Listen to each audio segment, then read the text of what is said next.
I found this a highly entertaining but a bit of a naive comic, The Hooray by Edgar P. Jacobs. And this was first published back in the 1940s, but last year there was a sequel published, and that is The Fiery Arrow. And that was written by Jean van Hamme, and the artwork was made by Cailleaux and Etienne Schréder. Hi, I'm Annie, and it is Thursday. This means it is Eurocomic Thursday, and every Thursday I talk about a European comic or graphic novel. And it is also still April. This means it is a giant April.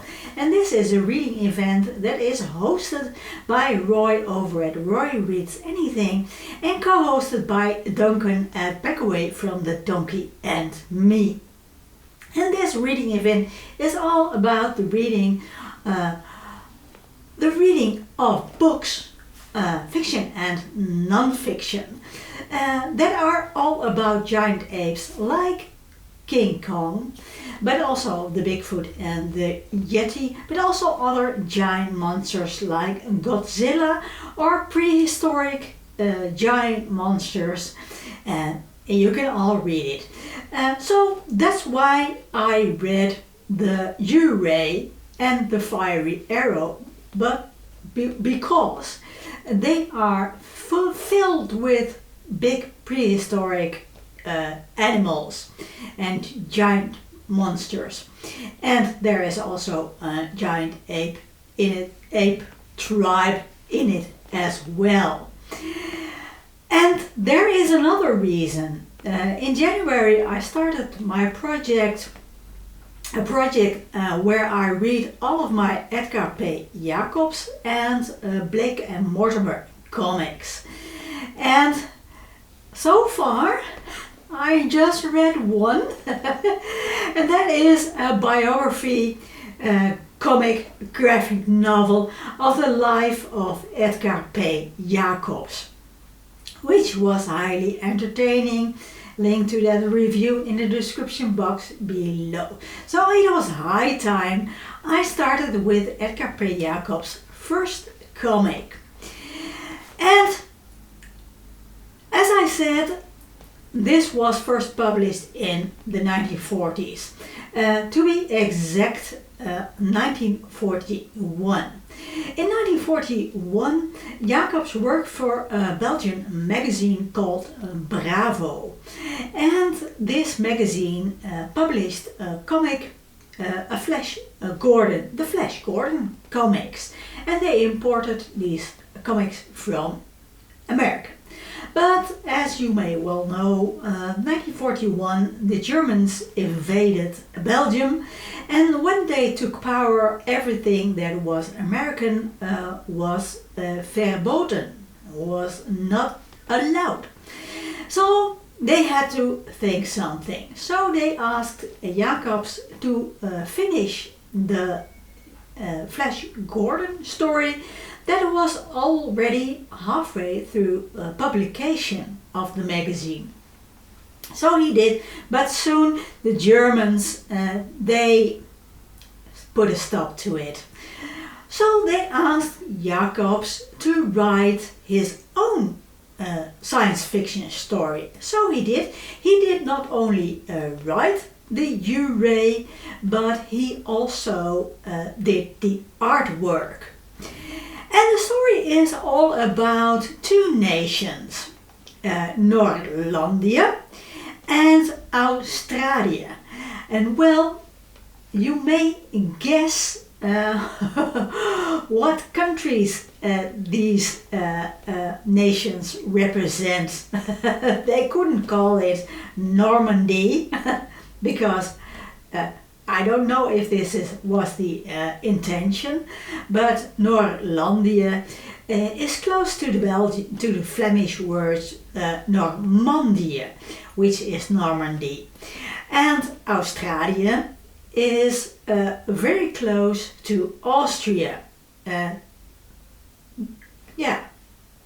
So you can guess who the good guys are and who the bad guys are. So they snuck in a little propaganda of their own at the Bravo magazine. Both nations seek a valuable mineral, valuable substance, and that is uranium. And that's a rare component for a secret weapon, a powerful secret weapon called the U-ray.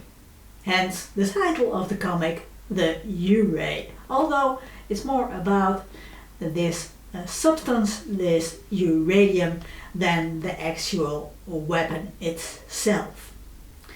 For this story, Jacobs not only took inspiration from King Kong, which was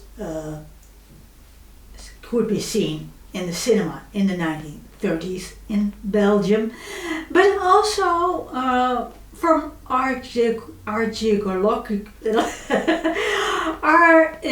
geological finds and excavations. And for the clothing, he took inspiration from the opera, because he used to be an opera singer. Jacobs does know how to spin a yarn. He likes to tell a story, so